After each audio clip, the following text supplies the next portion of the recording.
कांता एक गरीब घर की लड़की थी। उसकी सास दहेज की लालची थी और कांता को खूब तंग करती थी। परंतु कुछ ऐसा हुआ कि सास का व्यवहार कांता के प्रति एकदम बदल गया। परंतु कैसे? एक शहर में एक युवक था, केशव। वो एक सरकारी कर्मचारी था। केशव के पिता नहीं थे, केवल माँ थी।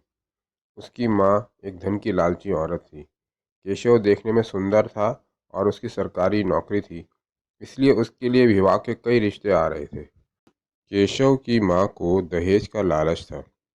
वो ऐसा रिश्ता देख रही थी जहाँ से खूब अच्छा दहेज मिल सके। पड़ोस के शहर के रामलाल के यहाँ से उसकी बेटी कामनी का रिश्ता भी केशव के लिए आया। रामलाल इस रिश्ते के लिए 1 लाख रुपए देने के लिए तैयार था। उसी समय केशव अपने एक मित्र की शादी में गया।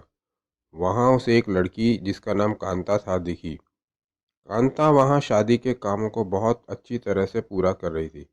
वो देखने में भी सुंदर थी। उसकी सुंदरता और सरलता देखकर केशव उस पर मोहित हो गया। केशव उस लड़की के माता पिता से मिला।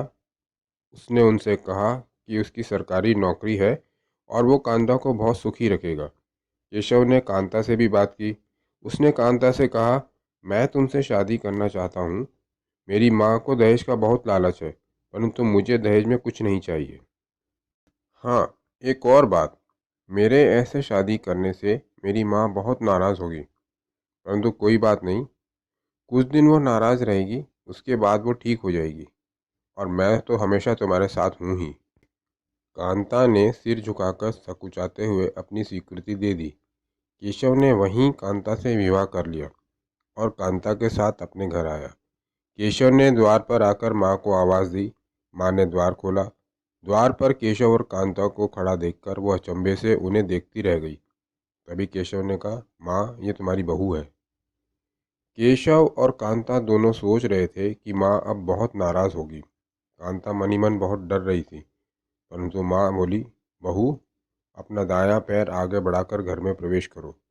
बेटा, तुम दोनों थके होगे, बहू को उसका कमरा दिखा दो, थोड़ा आराम कर लेगी। माँ के इस आशा के विपरीत व्यवहार से जहाँ केशव मनी मन प्रसन्न था, वहीं कुछ हैरान भी था। कांता ने भी राहत की सांस ली। फिर माँ ने कथा करवाई। आस पड़ोस के लोगों को प्रीति भोज दिया। इस तरह से 4-5 दिन बीत गए। माँ हर तरह से कांता का ख्याल रख रही थी। कांता के मन से सारा डर निकल गया। वो बहुत खुश थी। केशव की छुट्टियां समाप्त हो गईं। उसे अपनी नौकरी पर वापस जाना था। सुबह वह तैयार होकर घर से निकला। कांता उसे द्वार तक छोड़ने आई। केशव को विदा करके कांता ने द्वार बंद किया और पीछे पलटी। अचानक कांता के कानों में भय की सीटियां सी बजने लगीं। पीछे उसकी सास खड़ी थी। वो लाल लाल आंखों से कांता को घूर रही थी। क्रोध से भरी हुई उसकी सास एकदम डरावनी सी लग रही थी। कांता को देखते हुए सास दांत पीसती हुई बोली, चुड़ैल, बोल, तूने क्या जादू करके मेरे बेटे को फंसाया? भिखारन, तेरे माँ बाप ने क्या षड्यंत्र रचकर मेरे बेटे को शादी के जाल में फंसाया? तेरे बाप की दहेज में दमड़ी देने की औकात नहीं थी तो तुम्हारी हिम्मत कैसे हुई?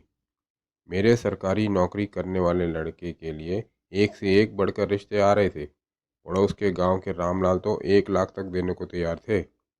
मेरा लड़का मूर्ख है जिसने तुझ जैसी भिखारन के घर में शादी की। कांता धीरे से बोली, आपके बेटे ही आए थे हमारे घर शादी का प्रस्ताव लेकर।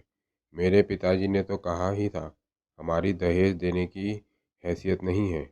आप अच्छी तरह से सोच लो। परंतु आपका बेटा ही बोला कि मुझे दहेज का कोई लालच नहीं है।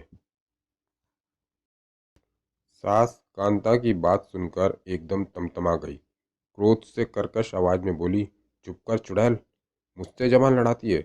कान खोलकर सुन ले, यहाँ वही होगा जो मैं चाहूँगी। चल, चुपचाप घर के कामों में लग। बहुत हो गई तेरी आओ भगत। और हाँ, खबरदार जो मेरे बेटे को इस बारे में कुछ बताया तो, वरना मुझसे बुरा कोई नहीं होगा। इन तीखी और अपमानजनक बातों से कांता का कोमल और सरल हृदय एकदम छलनी हो गया। उसका हृदय भर आया। नेत्रों से आंसू निकलकर गालों पे बहने लगे। वो चुपचाप घर के कामों में लग गई।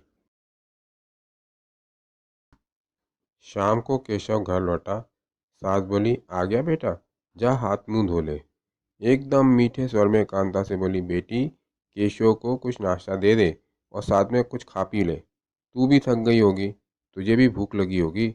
जाओ, तुम दोनों अपने कमरे में ही नाश्ता कर लो।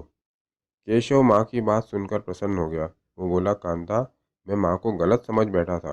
माँ कितनी अच्छी है ना, वो तुम्हारा कितना ख्याल रखती है।